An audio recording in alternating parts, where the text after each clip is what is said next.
आज की कहानी एक ऐसे लड़के की है जो पढ़ाई में तो बहुत होशियार होता है, लेकिन उसमें कई सारे खामियां भी होते हैं। जैसे कि वो किसी से बात नहीं करता, लोगों से नहीं मिलता और उसके कोई दोस्त भी नहीं होते। और इसी चीज को देखते हुए उसके पेरेंट्स एक दिन उसके लिए एक गर्लफ्रेंड भाड़े में लेकर आते हैं, जिसके बाद उसके साथ कुछ ऐसा कांड होता है जो हम देखने वाले हैं इस पूरी कहानी में। हेलो दोस्तों, मेरा नाम है इशिता और इस कहानी की शुरुआत में हम मैडी नाम की एक लड़की को घर से जल्दी जल्दी निकलते हुए देखते हैं, क्योंकि आज उसकी कार को गैरी नाम के एक सरकारी कर्मचारी सीज कर रहा था। दरअसल मरने से पहले मैडी की माँ ने उसके लिए बैंक से लोन लेके एक घर बनाकर उसके लिए छोड़कर गई थी। इसलिए मैडी अब बैंक का लोन चुकाने के लिए दिन में एक बियर बार में और रात में कैब चलाकर लोन के पैसे इकट्ठा करती है। और दरअसल मैडी के कई सारे बॉयफ्रेंड में से गैरी भी एक था, और अब क्योंकि वो गाड़ी उसके हाथ से जा रही थी, इसलिए वो गैरी को बहलाने फुसलाने लगती है। तभी घर के अंदर से अंडरवियर पहना हुआ एक लड़का कसरत करते हुए बाहर निकलता है, जिसे देखकर गैरी जेलस होने लगता है। लेकिन मैडी गैरी से कहती है कि वो तो मेरा एक कजन है जो इटली से आया है। तभी वो लड़का मैडी के पास आकर उससे चिपकने लगता है, जिसे देखकर गैरी मैडी के बारे में सब कुछ समझ जाता है और मैडी की कार उठाकर वहां से चला जाता है। और अब क्योंकि मैडी के पास कार नहीं रही, इसलिए वो स्केटिंग करते हुए अपने काम पर निकलती है। वहीं गैरी रोड पर गाड़ी रखकर एक दुकान में जाता है। तभी मैडी स्केटिंग करके जाते हुए रोड पर अपनी कार को देख लेती है, जिसके बाद वहां जाकर वो टो ट्रक से अपनी कार उतारकर स्टार्ट करके भागने की कोशिश करने लगती है। लेकिन तभी हम देखते हैं कि मैडी ने टो ट्रक से रस्सी खोलना भूल गई थी, इसलिए कार आगे नहीं बढ़ पा रहा था। तभी गैरी दुकान के अंदर से सब देख लेता है और बाहर आकर कार को फिर से उठा लेता है और मैडी अपनी कार लेकर भागने में नाकामयाब हो जाती है। अब आगे हम देखते हैं कि मैडी अपनी दोस्त सैरा और उसके पति जिम के पास जाकर उन्हें सब कुछ सुनाती है और कहती है कि अब मैं गाड़ी के बिना बैंक के लोन कैसे चुकाऊंगी। तभी सैरा उसके लिए OLX में सेकंड हैंड गाड़ी ढूंढती है, लेकिन मैडी कहती है कि मैं पहले भी बहुत सारी गाड़ियां OLX में देख चुकी हूँ, मेरी ख्याल से वहाँ पर उतना अच्छा कार नहीं मिलेगी। इसी बीच सैरा की नज़र एक ऐड पर पड़ती है, जिसमें एक अमीर पेरेंट्स को अपने 19 साल के बेटे के लिए 20 से 25 साल के उम्र की एक गर्लफ्रेंड चाहिए, क्योंकि वो लड़का बहुत शर्मिला है और सोशलाइज होने में घबराता है और आज तक उसकी कोई भी गर्लफ्रेंड नहीं बनी। और इस काम के लिए वो अमीर परिवार उस लड़की को एक शानदार कार गिफ्ट में देंगे। लेकिन अब क्योंकि मैडी की उम्र उस लड़के से काफी ज्यादा थी, इसलिए वो अपने दोस्तों से इस बारे में डिस्कस करती है और इनसे सलाह लेकर वहां पर जाने का डिसाइड कर लेती है। उसके बाद हम देखते हैं कि मैडी स्केटिंग करते हुए बहुत मुश्किलों से उस अमीर परिवार के घर पहुंच जाती है और उस लड़के के माँ बाप से मिलती है, जहाँ पर वो कहते हैं कि हमारा बेटा 19 साल का है और पढ़ाई में बहुत होशियार भी है, लेकिन प्रॉब्लम ये है कि वो घर से कहीं नहीं निकलता और स्कूल में किसी से बात तक नहीं करता। और तो और सिगरेट पीना, पार्टी करना, लड़कियों से बातें करना जैसे बहुत सारी छोटी छोटी चीज़ों से भी बहुत डरता रहता है। और पढ़ाई के अलावा फ्री टाइम में फ़ोन में सिर्फ शॉर्ट वीडियोस देखता रहता है। और अगर वो ऐसा ही करता रहा तो हमें डर है कि वो अगले साल किस तरह यूनिवर्सिटी में जाकर बाकी स्टूडेंट से घुल मिल सकेगा। ये सुनकर मैडी कहती है, तो फिर आप क्या चाहते हैं कि मैं आपके बेटे के साथ रहकर उसे सोशलाइज होने में मदद करूं? तो वो कहते हैं कि हाँ, तुम्हें बस उसके साथ घुल मिल के रहना है और उसे थोड़ा होशियार बनाना है और उसके अंदर जो डर है उसे बाहर निकालना है। और जिस दिन हम देखेंगे कि हमारा बेटा ठीक होने लगा है, तो उसी दिन से वो कार जो हमने गिफ्ट के लिए रखा है वो तुम्हारी हो जाएगी और उसे पता नहीं चलना चाहिए कि हमने तुम्हें उसके लिए अपॉइंट किया है। और अभी वो घर में नहीं है बल्कि एनिमल शॉप में है। तुम्हें बस वहाँ जाकर पहले थोड़ा बहुत एक्टिंग करना है और उसे अपना दोस्त बनाना है। फिर हम देखते हैं मैडी एक रेड कलर की ड्रेस पहनकर उस शॉप में पहुंचती है और वहाँ एक डॉग को अडॉप्ट करने के बहाने पर्सी को बार बार इम्प्रेस करने की कोशिश करने लगती है। लेकिन पर्सी उसकी बातों में नहीं आता, उल्टा वो अंदर ही अंदर घबराने लगता है। फिर मैडी उसे कहती है कि क्यों ना आज मैं तुम्हें तुम्हारे घर ड्रॉप कर दूं? तो पर्सी उसके साथ जाने के लिए तैयार नहीं होता, पर मैडी थोड़ा इंसिस्ट करके उसके साइकिल को उठाकर अपने वैन में चढ़ा देती है।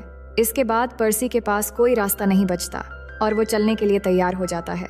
इसके बाद हम देखते हैं कि वैन में मैडी मजाक मजाक में कहती है कि मैं तुम्हें किडनैप करके ले जा रही हूँ, और ये कहकर वो वैन को भी पर्सी के घर के बजाय अपने घर की तरफ मोड़ देती है।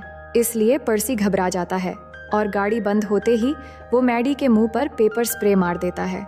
जिसके बाद मैडी गाड़ी से उतरती है और कहती है कि मैं तो बस तुम्हारे साथ मजाक कर रही थी, अगर मैं तुम्हें किडनैप करती तो तुम्हें अपने घर क्यों ले आती। इसके बाद पर्सी समझ जाता है कि उसे मिस्टेक हुआ है। तभी वो बगीचे में पानी डालने वाले पाइप से मैडी को एकदम नहला देता है और साथ ही साथ वो शाम को उसके साथ डेट पर जाने के लिए भी तैयार हो जाता है। फिर आगे हम देखते हैं कि शाम को मैडी क्लब में पर्सी का इंतजार कर रही होती है और कुछ ही देर में पर्सी भी क्लब में आ पहुंचता है, जिसे देखकर सभी लोग हंसने लग जाते हैं क्योंकि उसने ऊपर कोट पहनकर नीचे पेंट के बजाय एक निक्कर पहना हुआ था। लेकिन मैडी उसके इस अनोखे कला की तारीफ करती है। जिसके बाद उनके टेबल पर एक वेट्रेस आती है तो मैडी अपने लिए लॉन्ग आइस टी ऑर्डर करती है तो पर्सी अपने लिए एक पेप्सी लाने के लिए कहता है, लेकिन मैडी उसके ऑर्डर को कैंसिल करके उसके लिए भी एक लॉन्ग आइस टी ऑर्डर करती है और दोनों आइस टी पीते हुए बातें करने लगते हैं। पर इसी बीच वहाँ पर मैडी का एक एक्स बॉयफ्रेंड ट्रेविस आ जाता है और अपनी एंगेजमेंट की रिंग दिखाकर पर्सी के सामने उन दोनों के बारे में बताने लगता है कि कैसे मैडी ने उसे छोड़ दिया था। तो अब ट्रेविस के वहाँ से जाते ही मैडी पर्सी को लेकर एक बीच साइड पर पहुँचती है, पर 8 बजने के बाद यहाँ पर आना मना था और पर्सी को अच्छे से तैरना भी नहीं आता था। लेकिन मैडी पर्सी के कपड़े उतारने की बहुत कोशिश करती है, पर जब वो कपड़े नहीं उतारता तो वो खुद अपनी सारी कपड़े उतारकर पानी में चली जाती है। इसके बाद पर्सी भी अपने कपड़े उतारकर पानी में चला जाता है और वो दोनों जैसे ही पानी में आते हैं तभी वहाँ पर कुछ लोग आ जाते हैं और वो उनके कपड़े लेकर वहाँ से जाने लगते हैं। ये देखकर मैडी को गुस्सा आ जाता है और वो उसी हालत में पानी से बाहर निकलकर उन लोगों को मार मार के वहाँ से भगा देती है। इसके बाद वो फिर से पानी में आती है और पर्सी के साथ इंटीमेट होने की कोशिश करती है, लेकिन पर्सी कहता है कि मुझे अभी थोड़ी अजीब लग रहा है और मैं अभी ऐसा कुछ भी नहीं करना चाहता क्योंकि अभी तो मैं तुम्हें ठीक से जानता भी नहीं हूँ। अब पर्सी के मना करने पर मैडी गुस्सा हो जाती है और वहाँ से बाहर आकर कार में बैठकर वहाँ से जाने वाली होती है। तभी पर्सी भी आ जाता है, पर वो पर्सी को कार में नहीं आने देती और उसके कपड़े कार के बाहर दे देती है, लेकिन उसका फोन नहीं देती, जिस वजह से पर्सी बिना कपड़ों के ही कार के सामने लटक जाता है। पर फिर भी मैडी कार नहीं रोकती और ऐसे ही चलाने लगती है। अब ये सब देखकर पुलिस भी उनके पीछे पड़ जाती है और पुलिस से बचने के लिए मैडी बहुत स्पीड से कार ले जाकर ट्रेन के आगे से निकल जाती है और दोनों एक बड़े एक्सीडेंट होते होते बच जाते हैं। अब आगे हम देखते हैं कि दोनों मैडी के घर में हैं, जहां मैडी गाने चलाकर पर्सी को अपनी ओर आकर्षित करने की कोशिश करने लग जाती है। लेकिन पर्सी को तो अभी भी समझ में नहीं आ रहा था कि ये सब हो क्या रहा है। तभी अचानक पर्सी को इचिंग होने लगती है तो वो देखता है कि उसे रैशेस हो गए हैं। फिर मैडी उसको दवाई लगाने लगती है और इस दौरान दोनों आपस में बातें करने लगते हैं। तो पर्सी मैडी से सॉरी कहता है और कहता है कि आज मेरे रैशेस की वजह से हमारे बीच कुछ भी नहीं हो पाया, तो कल हम जरूर एक साथ समय बिताएंगे। अब अगले दिन दोनों मिलते हैं और बहुत सारे अलग अलग जगह जाकर बहुत मस्ती करते हैं और एक दूसरे के साथ बहुत अच्छा टाइम स्पेंड करते हैं और एक जगह बैठकर दोनों एक दूसरे से बातें करने लगते हैं। और बातों बातों में मैडी उसे अपने परिवार के बारे में बताती है कि कैसे उसके पापा ने उसको एक्सेप्ट नहीं किया। और कुछ देर बातें करने के बाद दोनों आपस में किस करते हैं। फिर वहाँ पर दोनों पर्सी के एक दोस्त से भी मिलते हैं जिसका नाम जोड़ी होता है। तो वहाँ पर उनके बीच बहुत बातें होती है और जब पर्सी थोड़ा दूर रहता है तो जोड़ी मैडी से कहता है कि तुम यहाँ इसके साथ क्या कर रही हो, क्या तुम्हें बच्चे पसंद है। माना कि पर्सी के माँ बाप का बहुत पैसा है, लेकिन वो पैसा उसका नहीं है। वो लड़का एक सीधा साधा इंसान है और मैं तुम जैसी लड़कियों को बहुत अच्छी तरह से जानता हूँ। अगर तुम्हारी वजह से पर्सी को कुछ भी हुआ तो मैं तुम्हें नहीं छोड़ूंगा। अब अगले सीन में हम देखते हैं कि रात को दोनों बहुत सज धज कर एक साथ डिनर के लिए जाते हैं, जहां मैडी के बहुत कहने पर पर्सी पियानो प्ले करता है और गाना गाता है, जिसे सुनकर सभी लोग वहां पे इम्प्रेस हो जाते हैं और उसके लिए तालियां बजाते हैं। तभी पियानो बजाने के बाद वहां पर पर्सी की एक फ्रेंड आती है जिसका नाम है नैटली, और वो कल के लिए पर्सी को एक पार्टी में इन्वाइट करती है और कहती है कि मैं भी यूनिवर्सिटी जाने वाली हूँ तो बहुत मजा आने वाला है और वहाँ पर हम दोनों एक साथ ही जाएंगे। ये कहकर वो यहाँ से चली जाती है। अब उसके जाने के बाद पर्सी मैडी को बताता है कि नैटली बहुत अच्छी लड़की है, हम दोनों एक साथ ही चले जाएंगे और मैं अपना ड्राइविंग लाइसेंस भी बनवा रहा हूँ ताकि वीकेंड्स पर मैं खुद कार ड्राइव करके तुमसे मिलने आ सकूं। और यहाँ पर्सी को देखकर साफ पता चल रहा था कि पर्सी मैडी से अटैच हो रहा है और ये बात मैडी भी समझ रही थी। उसके बाद दोनों डिनर करके निकल जाते हैं और हम कार के अंदर का सीन देखते हैं जहाँ पर्सी शराब पीने लगता है और मैडी से कहता है कि मैं तुम्हारे लिए तैयार हूँ, मैं तुमसे बहुत प्यार करने लगा हूँ और अब मैं तुम्हारे साथ इंटीमेट होना चाहता हूँ। तो इस पर मैडी कहती है कि तुमने अभी ड्रिंक किया है और नशे की हालत में तुम पहली बार ये सब नहीं कर पाओगे, तो हम किसी और टाइम ये सब कर लेंगे।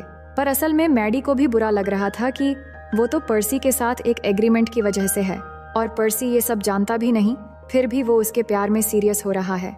अब अगले दिन हम देखते हैं कि पर्सी अपने पेरेंट्स को बताता है कि अब मैं ड्राइविंग लाइसेंस बनवा रहा हूँ, जिसे सुनकर वो बहुत खुश होते हैं। लेकिन फिर पर्सी कहता है कि मेरी एक नई गर्लफ्रेंड है जिसका नाम मैडी है और मैं उसके साथ लॉन्ग डिस्टेंस में नहीं रहना चाहता, इसलिए अब मैं यूनिवर्सिटी नहीं जाऊंगा क्योंकि अब मैं बड़ा हो गया हूँ और अपने फैसले खुद ले सकता हूँ। उसके बाद हम देखते हैं कि पर्सी अपने डैड की कार में जाकर बैठ जाता है और उसके जाते ही उसके मॉम डैड मैडी को कॉल लगाते हैं और उसे कहते हैं कि हमारे बीच जो डील हुआ था जिसमें तुम्हें एक कार मिलेगी तो तुम अब वो कार ले जा सकती हो, बस पर्सी को यूनिवर्सिटी जाने के लिए मना लो। लेकिन उनके बीच की बातें पर्सी कार के ऑपरेटिंग सिस्टम की वजह से सुन लेता है और उसे बहुत बुरा लगता है और उसके समझ में आ जाता है कि मैडी के दिल में उसके लिए जो फीलिंग्स है वो प्यार नहीं बल्कि एक डील था। जिसके बाद वो अगले ही दिन मैडी को घर बुलाता है और सब कुछ जानते हुए भी मैडी को अपने मॉम डैड से मिलवाता है और खाना खाते हुए वहाँ मैडी की एज की बहुत मजाक बनाता है और फिर खाने के बीच में से उठकर वहाँ से चला आता है और अपने एक फ्रेंड की हेल्प से उस कार को ले जाकर तोड़ देता है। इसके बाद वो घर वापस आता है और अपने रूम में आकर मैडी के साथ इंटीमेट होने के लिए कहता है, जिससे मैडी भी मान जाती है। लेकिन पहली बार होने की वजह से पर्सी ज्यादा देर तक कुछ नहीं कर पाता और थोड़ी ही देर में उसकी हवा निकल जाती है। फिर वो मैडी को उसकी कार के बारे में बताता है कि तुम्हारे कार के ऊपर एक पेड़ गिर गया है, जिसे सुनते ही मैडी समझ जाती है कि पर्सी को सब कुछ पता लग चुका है। फिर पर्सी कहता है कि मुझे लगा तुम मुझे सच में पसंद करती हो, लेकिन वो तो बस मेरा ही पागलपन था। जिस पर मैडी कहती है, नहीं पर्सी, तुम गलत सोच रहे हो, मैं तुम्हें सच में पसंद करती हूँ और वो डील बस मैं अपनी घर बचाने के लिए कर रही थी, लेकिन सच में मैं तुम्हें बहुत प्यार करती हूँ। लेकिन फिर भी पर्सी गुस्से में उसे वहाँ से जाने को बोल देता है। उसके बाद हम देखते हैं कि मैडी अपने घर चली जाती है और बहुत उदास रहने लगती है क्योंकि उसे लगता है कि उसने कहीं न कहीं पर्सी के इमोशंस के साथ खेला है। और इधर पर्सी भी अपनी पुरानी आदतों में चला जाता है जहाँ पर वो गेम्स खेलता है, शॉर्ट वीडियोस देखता रहता है। फिर एक दिन मैडी पर्सी से जाकर मिलती है और उसे मनाने की कोशिश करने लगती है और कहती है कि हमारी दोस्ती सच्ची थी और तुम्हारे लिए मेरे अंदर सच में फीलिंग्स हैं और उस डील की वजह से मैं हर रोज अपने आप को कोसती रहती हूँ।